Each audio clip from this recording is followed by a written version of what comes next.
Selamet olasınız. Kurban olasın.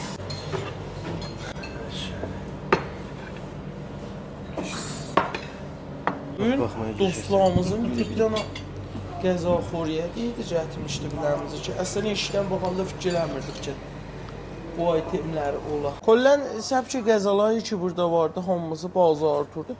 Şədidən nüfuluqdur, o bayaqdan geç-gəldədir.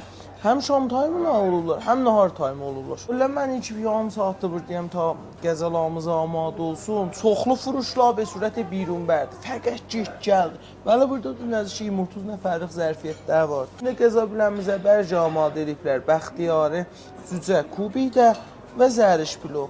Dərzim kollən ətləri qoyun ətidir və düyü ki istifadə ilə aşağıda mən taylarını gördüm. 100% İranıdır. Halıdır, doğrudan qəzalar halıdır.